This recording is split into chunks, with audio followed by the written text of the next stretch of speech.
How y'all doing tonight? Yeah, this is democracy, right? And in our democracy, every vote counts. Which means they gotta count every vote. That's right. That's right. Just look around. Look at all these people. Look at this incredibly beautiful crowd. These are your neighbors. These are the people who, like you, respect and want to defend our democracy. Thank you for being here. This is a beautiful, beautiful night to stand up for democracy. My name is Jane Palmer, and this is not my first rodeo.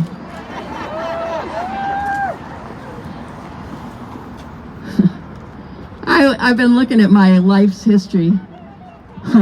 I was born in 1949, and one of the crazy things that happened in 1949 was apartheid became the official government policy of South Africa. That's what, right? It's like, yeah. I have lived through the Vietnam War. I have lived through Watergate, the Reagan era, the Clinton era, Anita Hill, Bush v. Gore, the assassinations of Dr. King, Malcolm X, JFK, Bobby Kennedy, Harvey Milk, John Lennon, and a whole lot more. I have been at this particular challenge for 4 years, like most of you. But even for an old hand like me, this uncertainty is hard. It's hard, and I commend you for keeping your spirits up, keeping your hope up. We are going to be okay. Berks Stands Up and our allies here in Berks, Sunrise Berks, and Make the Road PA. We have worked our brains out for months and in some cases for years to reclaim our democracy. This is us. This is us. You, me, everyone here, thousands more who are too tired to be here tonight because they worked too hard yesterday. Berks Stands Up and our statewide partners. Thank you. This is what we did. Since September, we reached out to 8.6 million Pennsylvania voters. That's a lot of voters. So, I just want to take a minute here and let's celebrate ourselves. All right? Let's give ourselves a big hand because we are the champions. Woo! Woo! Woo! Woo! So now we're in this weird kind of limbo. We knew it would be like this. We did. We practiced for this. We practiced, but it's still hard to handle. It's hard. You know, we're used to decisions. We want decisions. We want clarity. It could go on for a long time. There are going to be legal challenges. There are going to be, shall we say, extra legal challenges. It could be a while. But I am optimistic. Because what makes America great is our history of standing up and struggling together for freedom and democracy and against petty tyrants. What makes America great is that here, no matter what we look like, where we live, how we voted, or who we voted for, most of us believe that everyone counts. And voters showed up in record numbers. We didn't let anything keep us from voting, and we won't let anything keep us from having our votes counted. Politicians can say what they want. They can say whatever they want. But in America, our elections are decided by voters, not by fiat, not by some statement on Fox News. No. By us. we the people. We don't know what's going to happen, but I know this. We must keep organizing, and we have to win, because that's what we do. We're going to ensure that every voice is heard and every vote is counted until we swear in a government of, by, and for the people.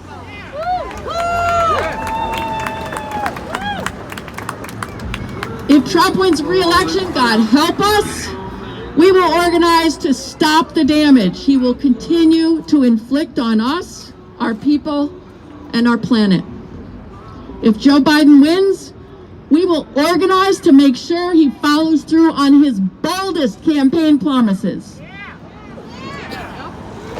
Because we know that whatever the outcome of this election, a lot of things won't change. This is a true thing. People who are struggling financially will still be struggling. People who are worried about getting shot by the police will still be worried about getting shot by the police. People who don't have health care will still not have health care. But you know what we've already done?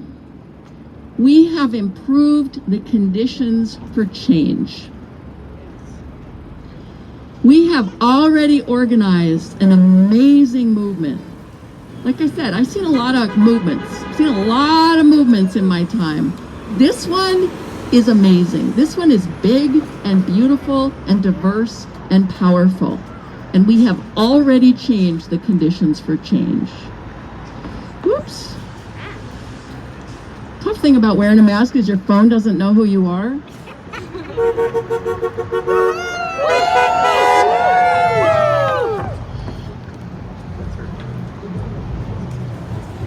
It's fun getting all the honks, isn't it? It has always been like this. Most of the things we take for granted did not arrive with a new president. Of course, elections and candidates are important, but real change comes from the bottom up, not the other way around. Every single advance in social justice and freedom and liberation has come from we the people and movements like ours. The 8-hour workday, the weekend, the minimum wage, health and safety protections, votes for women. None of that would exist without the labor movement, without the women's suffrage movement, the civil rights movement, the voting rights movement. None of that would be on the books without millions of people like us fighting for them. Presidents don't make change until the people demand it. All right, so what are we going to do? We're going to make sure every voice is heard.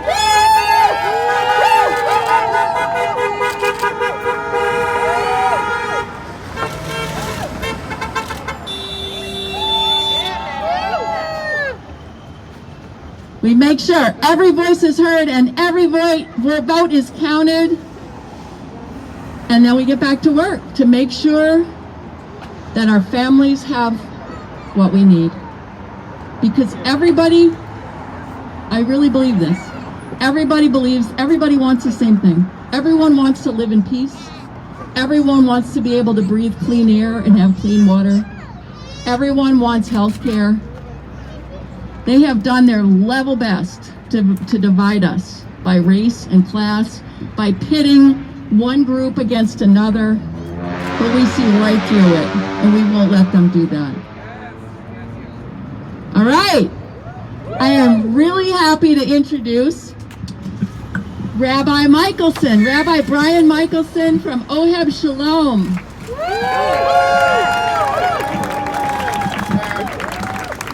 It is such a pleasure to be here with you, and I promise this will be probably the shortest you've ever heard from clergy. Oh, thank you. We woke up this morning in the cradle of democracy with many unanswered questions. We are still uncertain about what our future may bring. We face what could be days of vote counting, recounts, and lawsuits aimed at nullifying our sacred votes. There is nothing unusual for results to be delayed. This has happened previously in U.S. history, when the winner of an election could not be decided for days or even weeks after voting. And yet what happens next will be another important test for our democracy. This is a time of trial for us, for our country and our democracy. Who we are as a nation hangs in the balance. The world and history will judge us by what happens next. Will we live up to the idea of one person, one vote? Or will we say that some votes count more than others? We must make our voices heard, and we must be louder than the noise and distractions. We must clearly demand that our local and state officials continue to count votes until every vote in Pennsylvania is accounted for.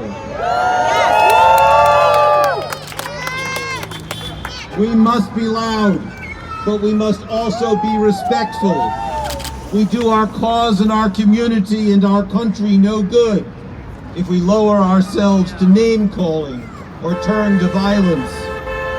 We may doubt individuals, but we should not doubt the idea of our nation, of our democracy. My ancestors came to this country with a dream for a better life, a belief that there must be someplace better, safer, and where the dreams of people of all religions, races, and creeds can work together to better themselves and their families. We must be that light and that example for the nations. We must show them the best of us and our democracy. May we live up to the ideal of one person, one vote, and let our voices be heard where votes are being counted. Here, in Harrisburg, in Washington, and all across this great and noble nation. Thank you.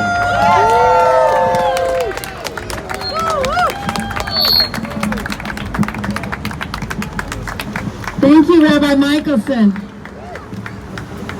Excuse me, Molly.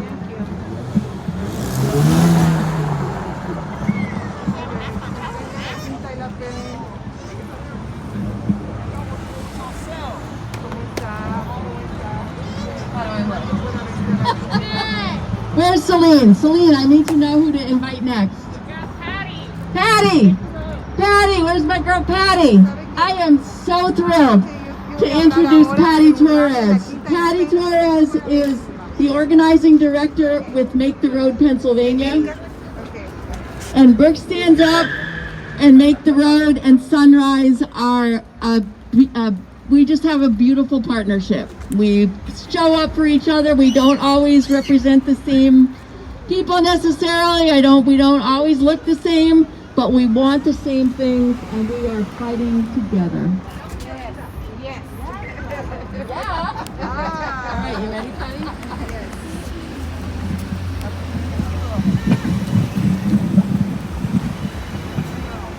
Thank you, Tam.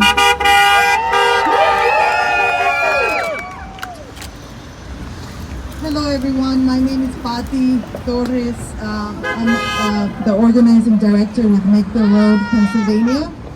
And with me, vengan acá, por favor. With me, I have Daddy, Mika, her amazing mom, Elsa, and yeah, clap for them, please. So, Make the Road Pennsylvania is a community-based organization that has over 10,000 members across Reading, Allentown, and northeastern Philly. And we started here in Reading. And amazing Nancy here was helping lead a team of canvassers to do over 2.5 million calls and over 1.5 million text messages. Wow. And We did it! yeah, woo-hoo! And in the organizing side of Make the Road, we have been on the ground working really hard to talk to every single voter we can. And this year has been very, very challenging. We have been hit hard by this pandemic. And these 4 years have been only resistance from this person.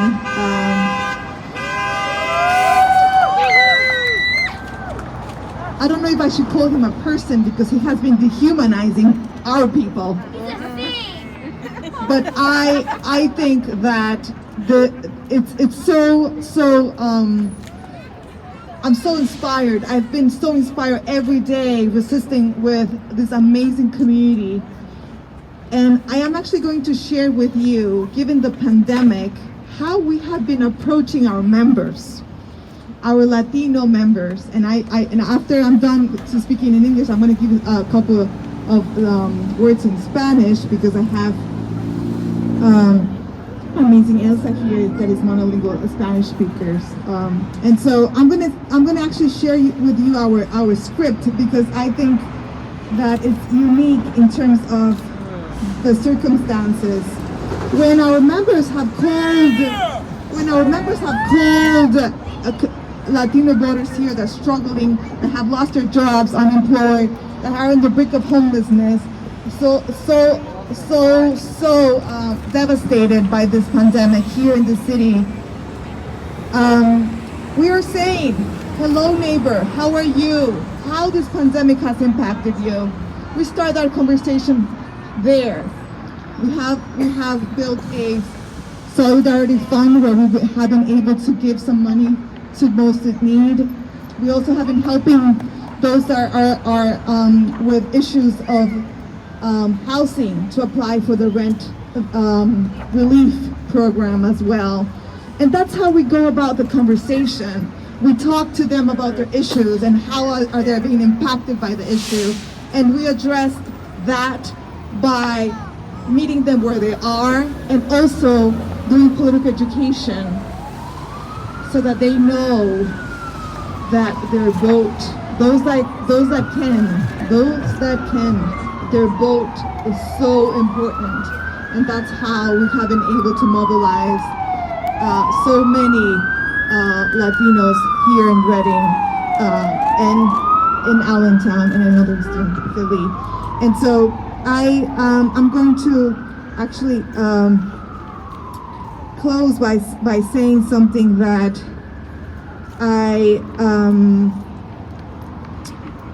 we as an organization have not endorsed Biden, and we have been saying that he's a lesser of two evils, and the truth is what Jane was touching about coalition building. If Biden wins, that's our goal. We have been moving our people to vote for Biden, but we have so much work to do if Biden wins, right? But we're devastated. We will be devastated if Trump wins again. And so we must say every vote counts, and we should rally until every single vote is counted in this state.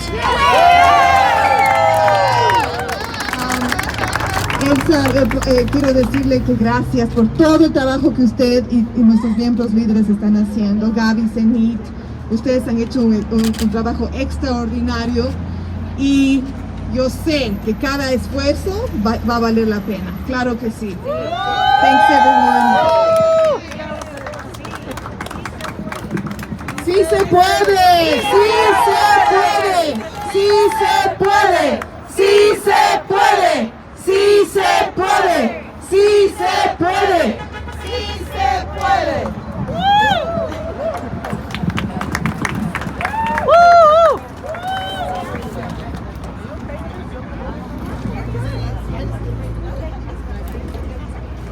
You know, I'm glad Patty touched on the way we talk to voters. That's how Berks Stands Up talks to voters too. You know, typically when in election season, groups go out and it's very transactional. It's like, Hey, I'm here for X candidate. I want your vote. Would you give me your vote?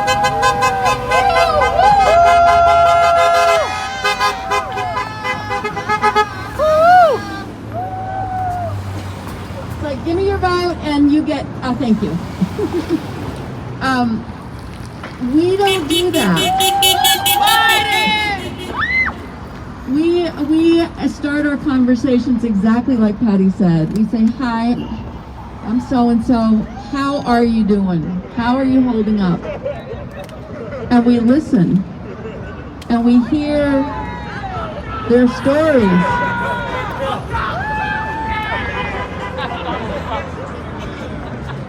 Oh, well.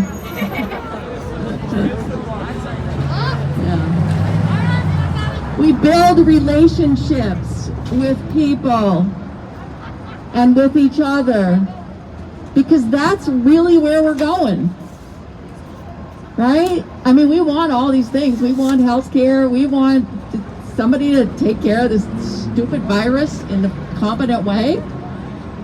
We need housing. We need all kind of stuff. But we also need to be in relationship with each other, in peace and respect and dignity. Among the many heroes of this season are the people who stood up and ran for office.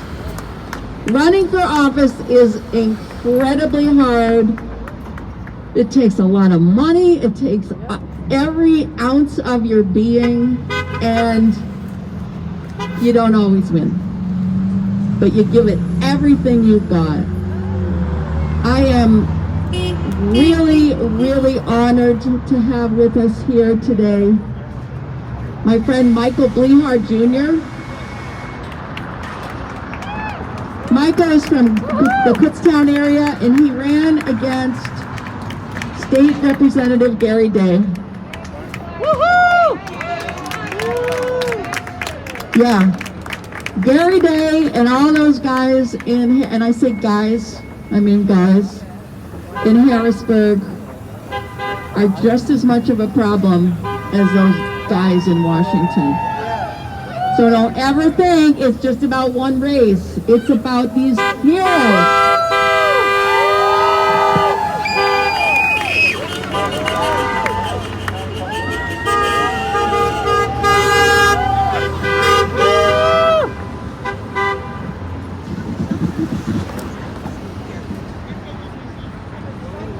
What would I do without everybody? All right, here is Michael Blehar Jr. Wow, hello everybody. How's everybody doing? Great. I know I went to bed last night, woke up this morning, was like, dang, they're still counting all the votes. But that's the important part of this election, right? We have to count every single ballot because there are people hell-bent on making sure that your vote doesn't count. That's right. People who are elected to defend this democracy who don't want your vote counted because when it's counted, they don't win. That's right. So the only way they win is by suppressing our votes, by telling us our votes don't matter. That's right. That's right. Well, I can tell you when I ran in this election, every single vote mattered. That's why I ran.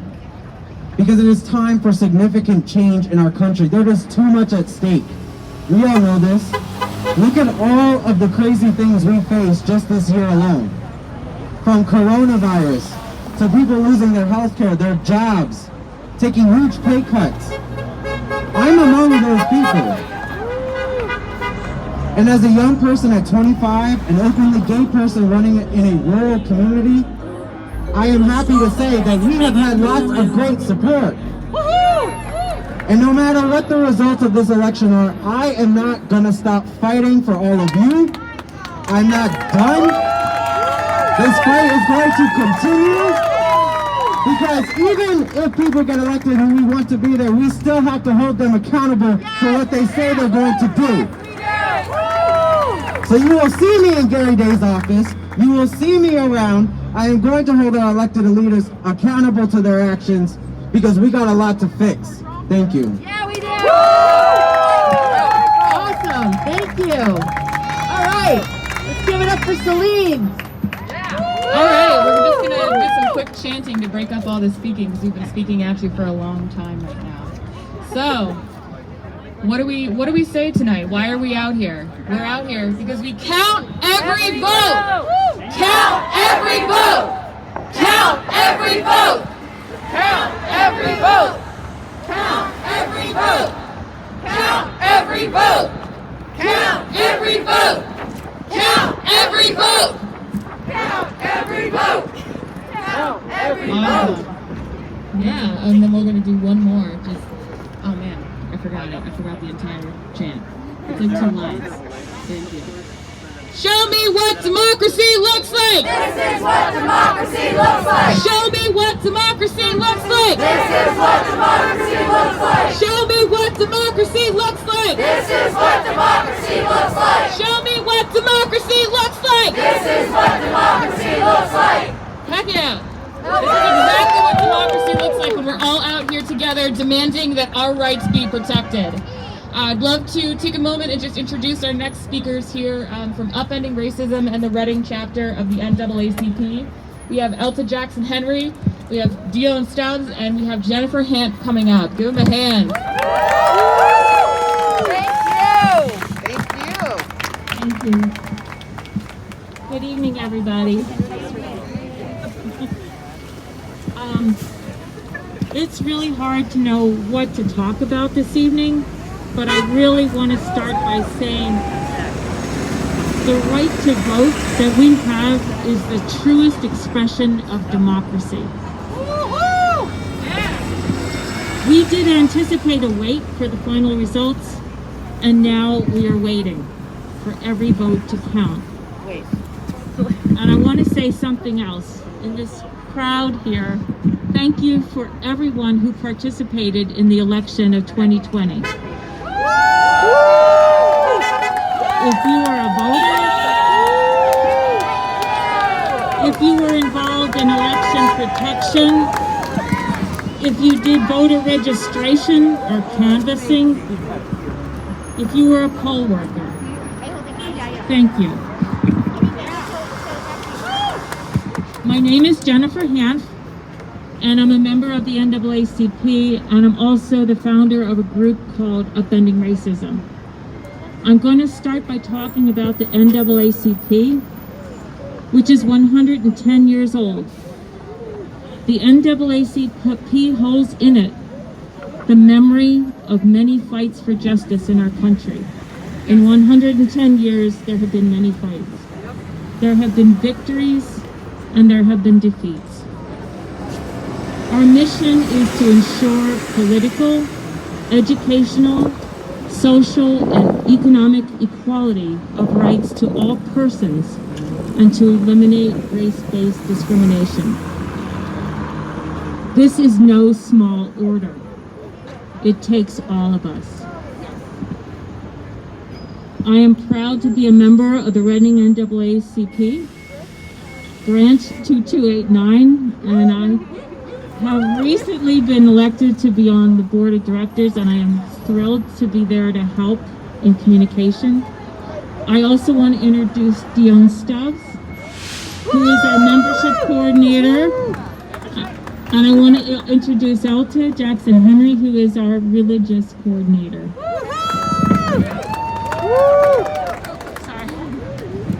Some of the things we do are community-based. Some of the things we do are based in legislation. This year, the NAACP has been involved with multiple lawsuits in the state of Pennsylvania, in the Commonwealth of Pennsylvania. But I want to talk just a little bit about some of the local things that we've done and are doing. Coming up on November 14th, we are holding the Freedom Fund Gala, which will be our 33rd year of holding that gala. One of the main purposes of this is to provide scholarship money to students who need scholarship money, students of color in our community. Another big reason for holding this gala is to lift up community members and institutions that have been instrumental in making this a better community. We have tickets available to this event. It will be an online event. It will be wonderful and full of music, and I urge you to look into it. We also are very involved in the education of the community. We have participated in the Juneteenth celebration for several years now, and it is open to everyone, and what we try to educate is just a little bit more, having everyone have a better idea about what our history really is when it comes to slavery. When we become informed about our history, we can become informed about our future. So now I just want to shift a little bit, and I want to talk a little bit about November. I'm going to take a little bit more time because Dion wanted me to speak, so try to bear with me. You've got to put up with me a little bit longer. November. First of all, it's Indigenous Peoples Month. We honor the original stewards and true owners of the land we stand on today, the Naacp people. I watched the sky one morning, the beginning of November, and a cold front came in. I asked myself, what would happen in November in Pennsylvania? Would our weather remember what comes next, the passing of summer into fall, into winter? And would a cold front finally settle in this season of change? Each year we watch subtle but unprecedented climate changes occurring. We lose a bit more of our seasons as we lose a bit more of our memory about seasons. We accept a subtle but different reality, and our environment changes. We forget about snow-covered winter and a life lived without air conditioning. Now only grandparents like me remember. Last year the ground never froze where I live. This fact passed almost unnoticed, a subtle but unprecedented marker of change. I believe we can lose social memory too, just as we forget about seasonal changes. Many subtle social changes pass almost unnoticed. At least their significance is not well noted. How did we slip into numbness as the word compromise became tainted? And words like liberal and healthcare became paired with communism. How did socialism and social programs get paired with negativity? Numbness hurts us. Slowly we are diminished by disengagement, just as the genocide of the Lenape people slipped away from colonials' conscious memory. How could the largest and richest country in the world fail to set humane immigration policy, and that failure lead to children seeking asylum into cages? How did we fail in justice? Mass incarceration is simply a convenient and intentional pipeline from underfunded schools into prisons. It is the legacy of slavery and the act of Reconstruction in this country. All these many subtle and barely perceptible markers on this path of disengagement and numbness brought us to here. How did we get to a point where a president can tell federal agencies and those receiving federal aid that they are no longer allowed to hold equity and inclusion programs in their organizations? The work that we're doing with upending racism is now unacceptable in the federal government. This is November. Our policies are changing. The nature of civil discourse is changing. We can no longer allow subtle changes to go unnoticed. We are going somewhere. Our small efforts matter, and who we are matters. What direction will you be leaning into? Whoever said we are better than this did not consider that we must almost always We reckon with those who are in this. We are in this. We have the ability to understand what must change inside and outside our communities. It matters what we think about ourselves, our communities, our country. Like the earth, we are humans. We humans are also capable of seeking balance and healing and working towards something we cannot fully see. This is November. It is a chime of change.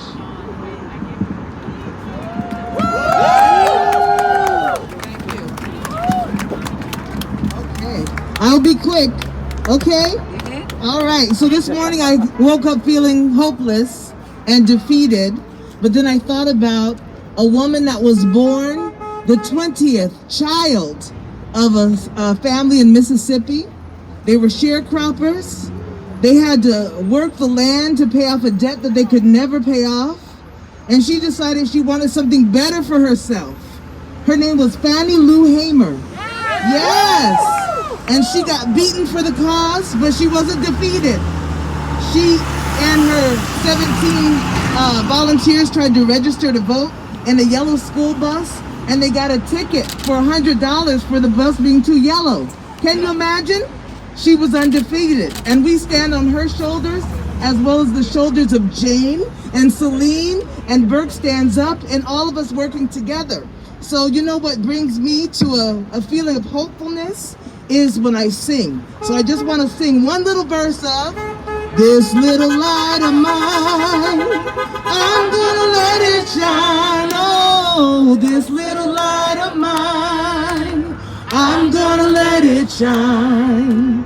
This little light of mine, I'm gonna let it shine. Let it shine, let it shine, let it shine. Every vote counts. Thank you.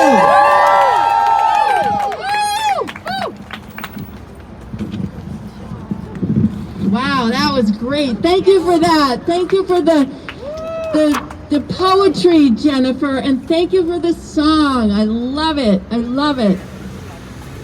All right, next up, the great Becky Alice. Go, Becky! Go, Becky!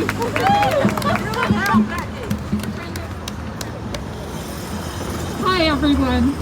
A little disclaimer. I'm here to talk to you. I'm here to talk to you about Planned Parenthood. But I'm not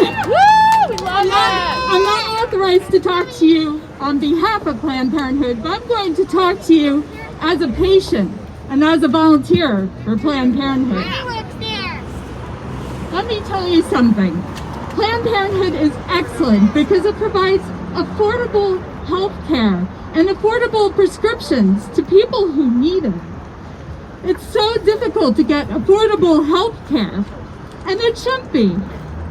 I myself was a 22-year-old college student, newly married, had just come back to the United States, and I did not have health care. But guess what? I thought that I might be pregnant. And thanks to Planned Parenthood, I got the medical care that I needed. Next month, I'll be celebrating my daughter's 20th birthday. So, thank you, Planned Parenthood. Thank you for all you do. And today, I woke up this morning upset by having to wait, but I couldn't wait anymore. I wanted to get out there. I wanted to volunteer.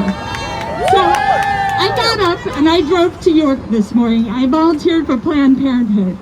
And let me tell you something. If you know anything about York, it is a lot different from Reading.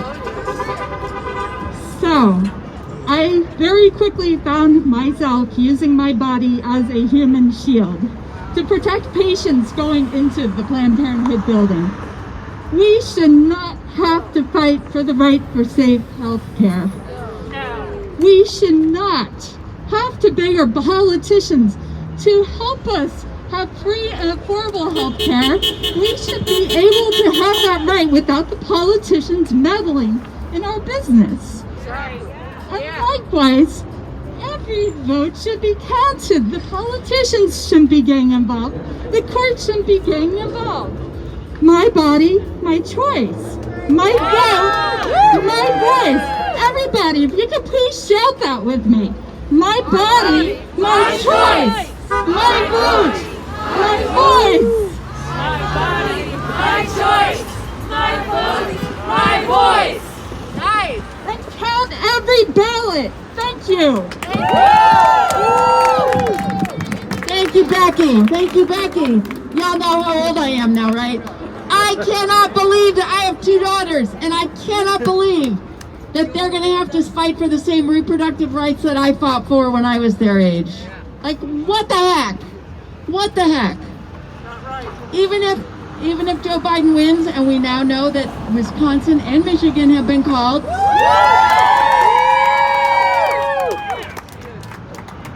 Amy Coney Barrett is still on the court. All right, I am really happy to introduce my friend, my doctor, and one of my favorite volunteers, Dr. Neha Majmudar.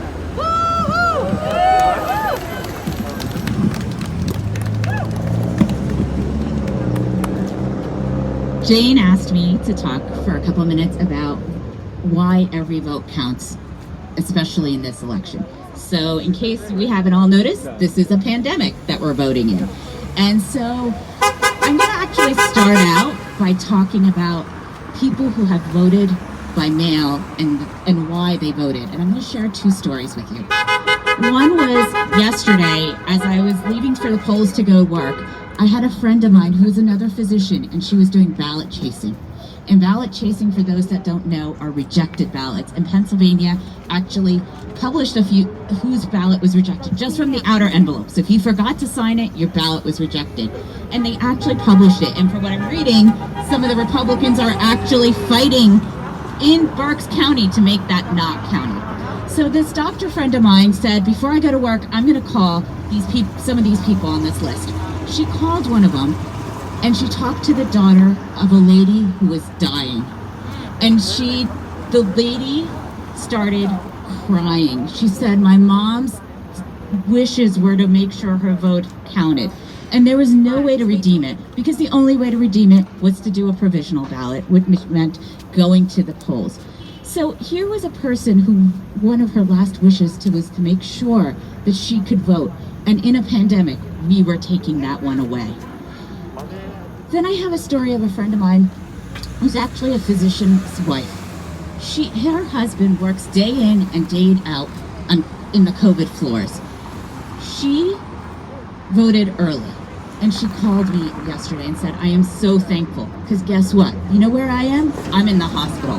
Her husband and her both contracted COVID, probably because he's been in the floor, he messed up, didn't wash his hands, got home, something happened. But when you're exposed day in and day out, and let me tell you, we don't have proper PPE. Our PPE, every hospital, we're using our masks all day. We're not changing between patients. We just don't have it. And there's a reason for that. We just didn't prepare. So we are in the middle of a pandemic. And you know why they're scared to make every vote count? Because the people who voted for absentee ballots are people who really do believe that this isn't a hoax, that this isn't going to go away by Easter. This isn't going to go away by the end of the day after the election. This isn't going to go away by injecting bleach or hydrochloroquine. We are people who believe in masks. We are people who believe in facts. And that's why we voted absentee. And they are scared. And that's why they don't want our vote to count. And why I thought, so I got involved with Jane 4 years ago because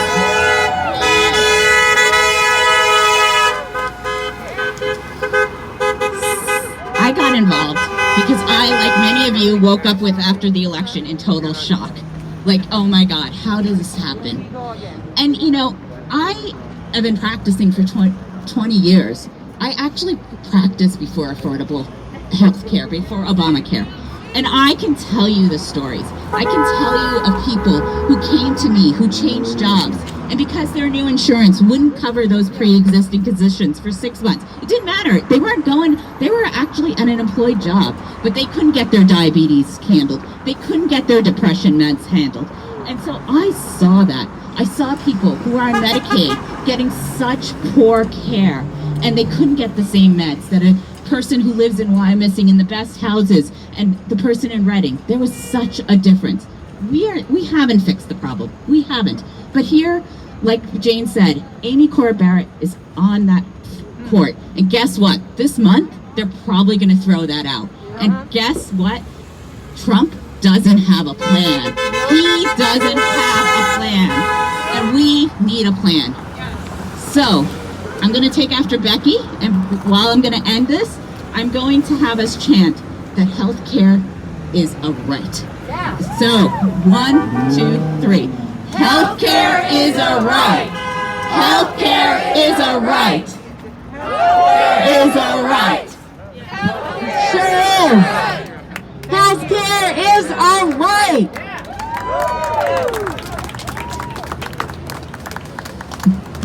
All right.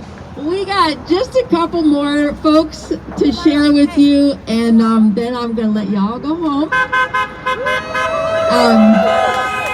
I started out by talking about the incredible coalition of folks we have here working together in Berks County. Berks Stands Up, Make the Road Pennsylvania, and Sunrise Berks. I am really happy to introduce my friend and ferocious organizer, Troy Turner.